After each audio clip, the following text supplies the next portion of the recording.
Hello student, आज एक नए टॉपिक परिवर्ती अनुपात का नियम लॉ ऑफ वेरिएबल प्रोपोर्शन लेकर के मैं आया हूं। इसके बाद एक और वीडियो इस अध्याय में मैं आपको दूंगा उत्पादन लागत का, जिसमें मैं औसत लागत और सीमांत लागत का संबंध भी बताऊंगा आपको। जिन लोगों ने इस चैनल को सब्सक्राइब नहीं किया है वो सब्सक्राइब कर लें, जिससे आने वाले वीडियो का नोटिफिकेशन उनको समय से मिल सके। आइए इसको विस्तार से देखते हैं कि परिवर्ती अनुपात का नियम होता क्या है। परिवर्ती अनुपात का नियम यह बताता है कि स्थिर कारक के साथ परिवर्ती कारक की अधिक इकाइयों को जैसे जैसे प्रयोग में लाया जाता है तब परिवर्ती कारक का सीमांत उत्पाद आरंभ में बढ़ता है, अर्थात टीपी बढ़ती दर से बढ़ता है। सेकेंड, एमपी अर्थात सीमांत उत्पाद घटने लगता है, अर्थात कुल उत्पाद जो है वो घटती दर से बढ़ता है। तीसरा है सीमांत उत्पाद ऋणात्मक हो जाता है, अर्थात कुल उत्पाद घटने लगता है। यह बहुत ही सरल नियम है। यह नियम को जानने से पहले आपने जाना था कि स्थिर कारक क्या होते हैं और परिवर्ती कारक क्या होते हैं। स्थिर कारक में हमने बताया था, एक उदाहरण के तौर पे अगर कृषि कार्य हो रहा है तो कृषि कार्य में आप जानते हैं कि भूमि जो होती है और जो मशीनें होती हैं, अर्थात ट्रैक्टर का उदाहरण ले सकते हैं या सिंचाई का जो साधन है उसका उदाहरण ले सकते हैं। और भूमि ये स्थिर साधन है, इनमें उत्पादन बढ़ाने के लिए आप भूमि और मशीनों की मात्रा को आप नहीं बढ़ाएंगे। ये कब बढ़ेगा? दीर्घकाल में। और ये नियम जो है ये अल्पकाल के लिए है, दीर्घकाल में ये नियम नहीं लागू होता है। वहां पर अलग नियम होता है, वो पैमाने का प्रतिफल होता है, जिसमें कोई भी साधन स्थिर साधन नहीं होता है। तो यहाँ पर स्थिर साधन जो भूमि है, यहाँ पर हम केवल दो उदाहरण ले रहे हैं, दो साधनों का, एक भूमि का और लेबर का। तो अगर भूमि की मात्रा को स्थिर रखते हुए हम श्रम की मात्रा में वृद्धि करते जाएं तो परिणाम हमारे सामने ये आएगा कि श्रम का सीमांत उत्पाद प्रारंभ में बढ़ेगा, फिर सीमांत उत्पाद एक ऐसी स्थिति आएगी कि वह घटती दर से बढ़ेगा और अंत में यह निश्चित है कि सीमांत उत्पाद ऋणात्मक हो जाता है।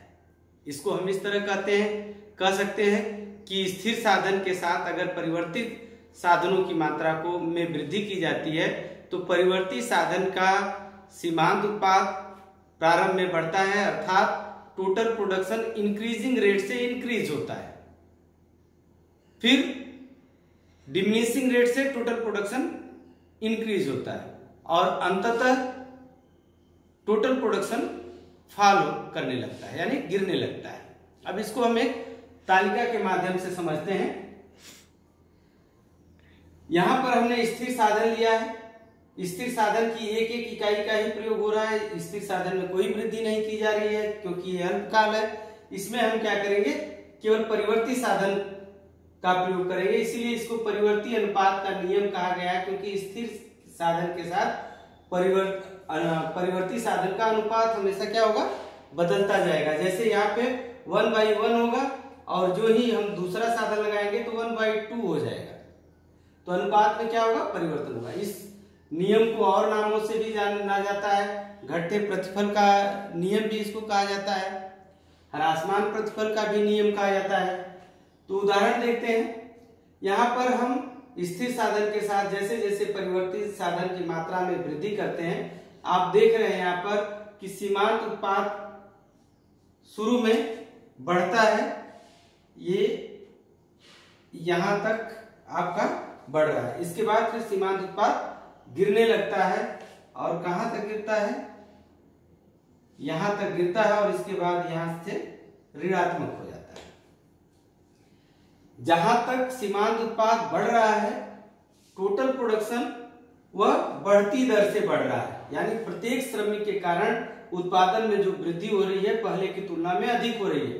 पहला श्रमिक केवल 10 इकाई की वृद्धि कर रहा था और दूसरा श्रमिक जो है 18 इकाई की वृद्धि कर रहा है और तीसरा श्रमिक जो है वो 26 इकाई का वृद्धि कर रहा है, अर्थात यह बढ़ती दर से टोटल प्रोडक्शन बढ़ रहा है। Total production increase in increasing rate. Second stage हम देखते हैं कि ये घटती दर से बढ़ता है, यहां तक घटती दर से बढ़ रहा है और अंततः कुल उत्पाद जो होता है वो गिरने लगता है। औसत उत्पाद को भी हम देखेंगे, इस स्थिति तक आप देखेंगे कि यहां तक औसत उत्पाद बढ़ रहा है, औसत उत्पाद यहां तक बढ़ रहा है, जबकि उसके पहले ही सीमांत उत्पाद गिरना शुरू हो जाता है। अब तीसरे स्टेज में ये हम दूसरे स्टेज में देखते हैं कि औसत उत्पाद जहां तक सीमांत उत्पाद 0 है यहां तक लेके आएंगे। मुख्य रूप से हम सीमांत उत्पाद और कुल उत्पाद के संबंध के द्वारा ही इस नियम को दिखाते हैं। आइए इस चित्र के माध्यम से हम स्टेज को भी बांट लेते हैं। यहां तक हमारा ये फर्स्ट स्टेज है, जहां तक ये तीनों बढ़ रहे हैं, कुल उत्पाद, सीमांत उत्पाद और औसत उत्पाद, तीनों में जहां तक वृद्धि हो रही है वह फर्स्ट स्टेज है। इसके बाद ये आपका सेकेंड स्टेज है और ये थर्ड स्टेज है। इसको चित्र के माध्यम से देखते हैं। ये कुल उत्पाद वक्र बनाया गया है। चित्र बनाते समय आप ध्यान देंगे कि पहले ग्राफ को बना लेंगे, एक्स अक्ष और वाई अक्ष बना लेंगे, और एक्स अक्ष पे क्या ले रहे हैं आप, वाई अक्ष पे क्या ले रहे हैं, इसको पहले से लिख लेंगे। जिससे क्या होता है कि चित्र बनाने के बाद अक्सर छात्र जो होते हैं वो भूल जाते हैं कि एक्स अक्ष पे और वाई अक्ष पे क्या लेना है। एक्स अक्ष पे हमने क्या लिया है, वेरिएबल फैक्टर लिया है, अर्थात परिवर्तनशील कारक को लिया है, और कुल उत्पादन यानी उत्पादन को हमने वाई अक्ष पे लिया है। तो यहां पर हम जैसे जैसे वेरिएबल फैक्टर की मात्रा को बढ़ाते हैं कुल उत्पाद में वृद्धि होता है। यम बिंदु पर अधिकतम हो जाता है और उसके बाद ये गिरने लगता है। यही ह्रासमान प्रतिफल का नियम है। यहां पर इसको हम विस्तार से अगर देखें तो बिंदु एफ तक यह बढ़ती हुई दर से बढ़ रहा है।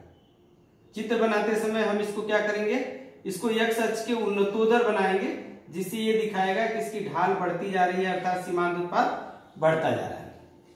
अब इसके बाद यह घटती दर से बढ़ता है, यम बिंदु पर अधिकतम होकर के फिर गिरने लगता है। जहां तक बढ़ती दर से कुल उत्पाद बढ़ रहा है वहां पर सीमांत उत्पाद मैक्सिमम है। यहां पर आप देख सकते हैं, यहां पर सीमांत उत्पाद अधिकतम है। इसके बाद सीमांत उत्पाद गिरना शुरू कर देता है, परंतु औसत उत्पाद अभी भी बढ़ रहा है। जहां पे औसत उत्पाद अधिकतम होता है वहां सीमांत उत्पाद उसको प्रतिच्छेद करता है, सीमांत उत्पाद कर, और फिर सीमांत उत्पाद घटते घटते उस बिंदु पर जहां कुल उत्पाद अधिकतम है वहां पर यह शून्य हो जाता है और अंततः ऋणात्मक हो जाता है। जब ऋणात्मक होता है तो कुल उत्पाद गिरने लगता है। तो पहला स्टेज हमारा जो होगा, फर्स्ट स्टेज, वहां तक होगा जहां तक औसत उत्पाद अधिकतम है। सीमांत उत्पाद, बहुत सारे वीडियोज आप देखेंगे जिसमें सीमांत उत्पाद जहां अधिकतम है वहां फर्स्ट स्टेज बताया जाता है, जबकि फर्स्ट स्टेज वहां तक होगा जहां तक कि औसत उत्पाद में वृद्धि हो रही है। जब औसत उत्पाद गिरने लगता है वहां से सेकेंड स्टेज शुरू हो जाता है। सेकेंड स्टेज में सीमांत उत्पाद, औसत उत्पाद दोनों गिरते हैं, कुल उत्पाद जो है वो घटती दर से बढ़ रहा होता है। थर्ड स्टेज वहां से शुरू होता है जहां सीमांत उत्पाद ऋणात्मक हो जाता है, औसत उत्पाद घट रही होती है और कुल उत्पाद जो है वह घटने लगता है। तो इस तरह परिवर्ती अनुपात का नियम यह बताता है कि अन्य साधनों को स्थिर रखते हुए किसी परिवर्तनशील साधन की मात्रा में वृद्धि की जाती है तो कुल उत्पाद प्रारंभ में बढ़ती दर से बढ़ता है और अंततः घटने लगता है। धन्यवाद। अब नेक्स्ट वीडियो में हम आपको उत्पादन लागत के साथ मिलेंगे।